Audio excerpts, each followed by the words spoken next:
do an external scan from somewhere safe that you consider safe to get this information, right?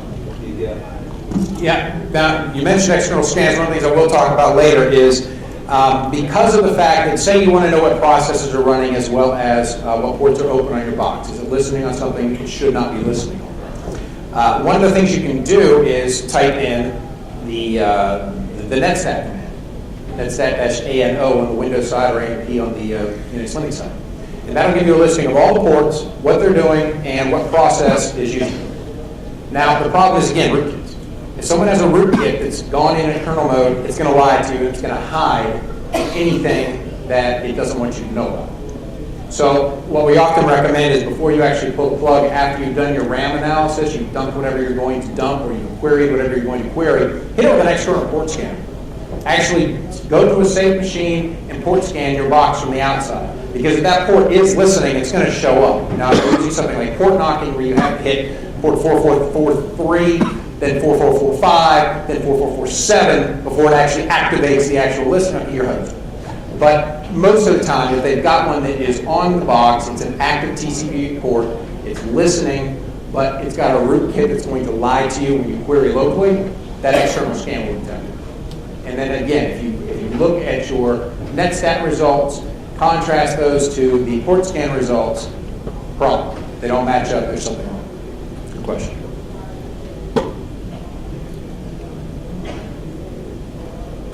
Here's a walkthrough. All right, here was a box we thought might be compromised. So we actually put a Helix CD, one of the old version 3 that was still free.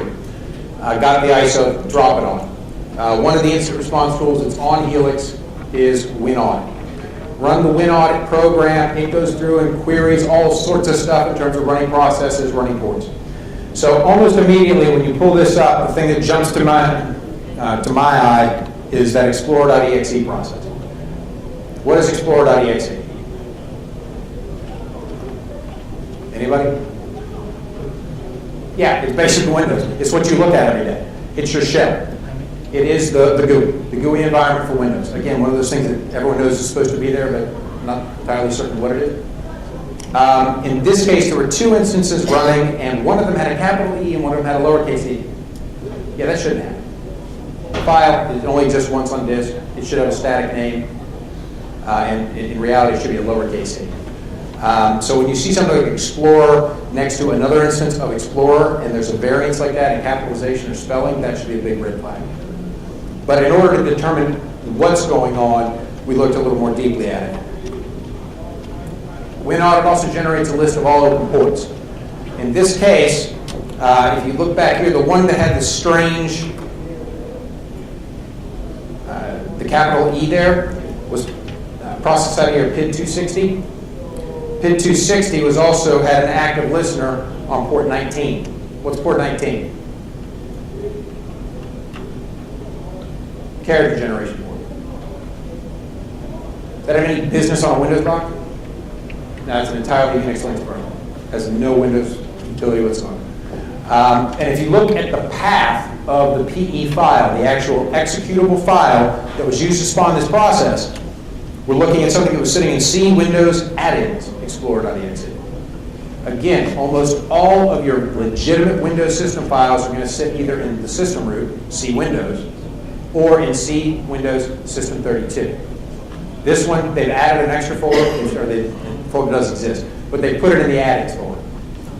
It looks legitimate enough when you just go looking through it. If you're just wading through the file structure, you see add-ins Explorer.exe, it doesn't raise a flag. But when you take a moment to actually look at it, you can understand the anomalies. So the port 19 listener, that's another huge anomaly. The fact that it was also bound to port 77, that's another anomaly. And the fact that it was also bound to 43958, that's another anomaly. So now we've got the wrong location, the wrong name, and it's listening on 3 different ports that I don't typically see involved in the Windows system.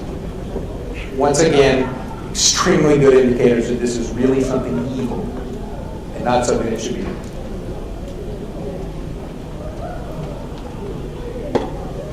So, you sniff some traffic, perhaps you see outbound communications or inbound communications that are not supposed to be happening. You pulled some data from RAM, you looked at the processes that are running, You've compared those to the open ports. Perhaps you perform that external port scan I just talked about because you want to double check the results you're getting from your monitor software because you cannot trust it, because if it's a compromised system, it can be rooted and they can be lying to you from the ground up. So now that you've done everything you can with the running system, it's time to unplug it, take a forensic image, and do offline analysis. Because again, any analysis you're doing on the compromised system is relying on its operating system. And if its operating system is also owned, it does you very little good because you can't trust your results. So now that we've gotten the box, we've gotten the volatile information that will be lost when we unplug it, collected, it's time to unplug it, stop that hard drive dead in its tracks, pull it out, and image it. This isn't a forensics class, so I'm not going to get into how to do an image, but freeware tools that you can use.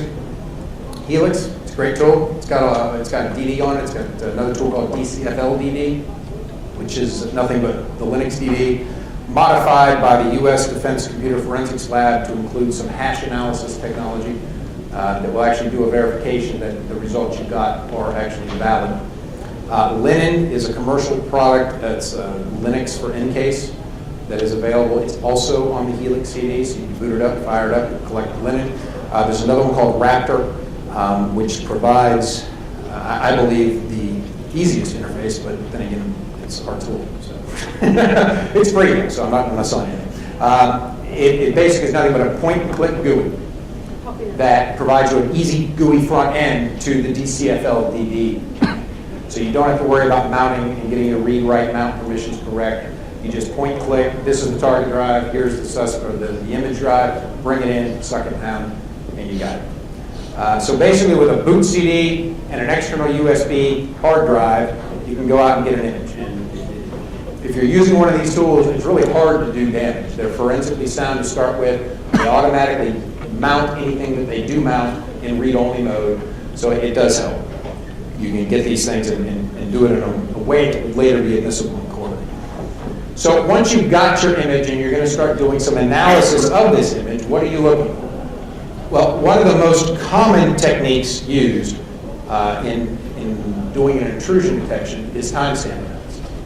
And the theory here is that if I've determined through logs that this PC was compromised, and I had an IDS or an IPS hit showing an active attack against this box at 0200 in the morning on a certain date, then I'm going to go look at the forensic image I've taken of that box.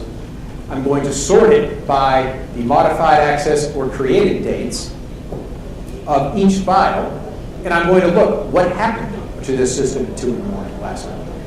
And so that way, anything that was created by the attacker, anything that was accessed by the attacker, I can look using timestamp analysis and determine what has taken place on that system. Do I have 20 new files scattered all over the place that all were dropped at 2:01 because they compromised and then started spreading evil throughout the system, which is the typical method. Now, have you heard of time stomp? This is a tool that allows you to go in and set these dates and times on the Windows system to whatever the heck you want. So as an attacker, you get your malware in, your malware kit automatically, most of these things are automated. You get some idiot to open up an email through a spear phishing attack. You make it look like it came from someone they know. You give it a nice Word document. You have some sort of legitimate data inside of the Word document, but you also have an exploit that's taking advantage of the most recent flaw of Word, and you own the system.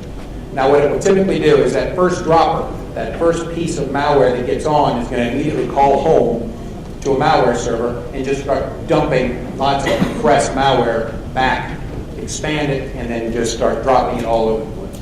So the theory of timestamp analysis is that when that happens, I can then look at everything that was done during that 1 minute period and identify the various pieces of malware. With timestamp, they can just build right into the script. Okay, now that I've dumped all of this stuff in, it's sitting in my System32 directory. Well, see what the time is for known Windows system files that get created